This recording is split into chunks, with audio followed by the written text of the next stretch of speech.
Hey everyone, Nate here with Misbehavin'.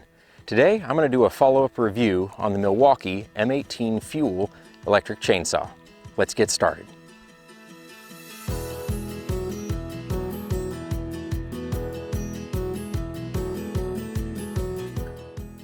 Well, I've been running the saw for a little over 6 months and have no regrets. I did have to replace the bar about a week ago because due to a lot of back cuts or using the top of the chain to cut, I ended up splaying out the tip of the bar. I also replaced the chain at that time, and that's when I discovered that my sharpening skills are not the best. So let's address sharpening first. If you don't hit dirt and just use the chain, you're going to find that it quickly wears to giving you about 20 or 30 minutes of use before the battery's exhausted, and you have to play with it a lot, as in finesse the chain and don't just drive it through a log.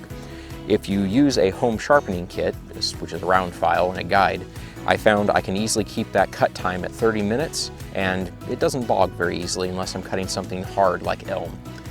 The new chain though, when I stuck it on, increased my time to almost 40 minutes, and I could tell the difference, so apparently I need more practice sharpening chains. I did also buy a grease gun for the tip. That seems to have helped a lot. I didn't do that initially, and I should have. It probably would have extended the life of the chain, or the bar that I had to replace.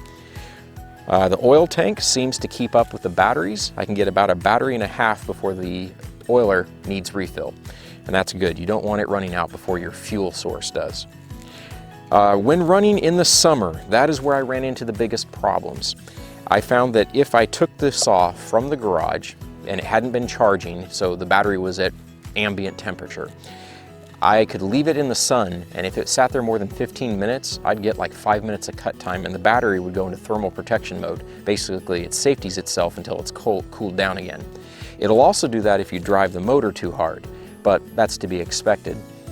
If I kept it in the shade during the summer, I could usually get 15 minutes of good hard use before it overheated. That is a drawback. In the fall and winter, I found that it has not been a problem. When if I'm driving the saw hard, that is cutting logs greater than 12 inches in diameter and cutting a lot of them, and the battery's down to the last 25% or last light indicator on it, I can overheat the battery finally. I'm okay with that. It's where you've basically been driving it good and hard for 20 to 30 minutes and it's just about ready to give up anyway. I did try a little experiment in the summer that I don't recommend you all do. I took the battery once it was fully charged and I stuck it in the freezer for about 10 minutes. I did get more use out of it, but the problem is I live in the South, here in Tennessee, where it's very humid, and that cold battery basically just frosted up on the outside, just like a glass of iced tea. I lucked out. The battery didn't short out and I didn't ruin it. It didn't really gain me a whole lot of runtime, so don't experiment the way I did. Other than that, the saw has been good. I have now fell about 14 trees, 12 to 14. When I say fell, I'm talking like the ones pictured here. This one was a hackberry tree that I took down about 2 weeks ago, and I have still been cleaning and logging it and cleaning up the debris. I took down an elm at the same time, which is actually where the opening cut was filmed, and it did, again, a fine job. It definitely worked harder on the elm than it did on the hackberry, and it's kind of the way it goes. So if you're planning on logging your place with a saw, it's going to take you a while. I found, at 30, 40-minute intervals, that's all I could do in an evening when I got off work and was trying to beat the sunlight. If you're going to be knocking down a bunch of trees, you're going to want a gas-powered saw. It's just the way it comes. But once you're caught up, or if you're patient like I've been, I knock a tree down, I cut it up a little each night, one charge. Once I got the second battery, that's now 2 charges. I actually can't usually use both batteries before I ran out of sunlight. You'll get your jobs done. I have picked up my old gas chainsaw from the barn out at my folks' place, and I'm in the process of trying to get the carburetor tuned up. My plan is to use it to knock down a bunch of the trees and get them on the ground so that I can try to get this all done before spring.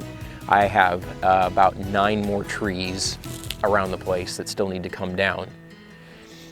So that's pretty much it. It is a more expensive saw compared to a gas-powered. The batteries aren't cheap, but if you're going to invest in the Milwaukee M18 ecosystem of tools, they kind of amortize over time. I already have a hedge trimmer, I have an orbital palm sander, I plan on getting the string trimmer and possibly the leaf blower for small cleanups. And basically you can use the same batteries over and over again on all of them. The chainsaw, considering it's a tool you rarely use, once you've got your big jobs done, it's that thing you need once or twice a year and don't want to mess with the carburetor being fouled out. This is the way to go. You slap a battery in it, put some oil in it, and you're off to the races.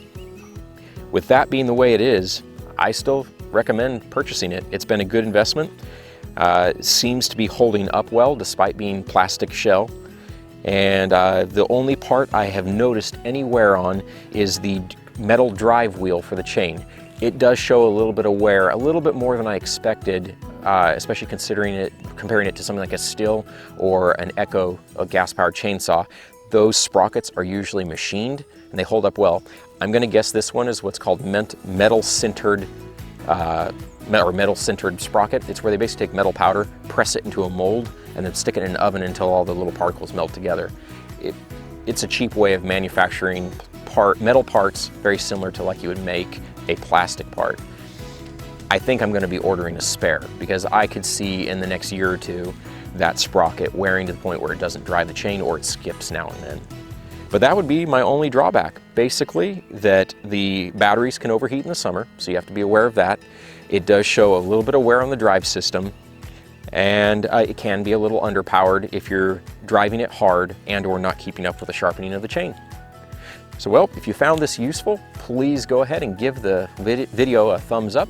If you like the channel and want to see more reviews, DIY, homesteading, and the like, please subscribe to the channel, click the bell notification so you get updates when I post a new video.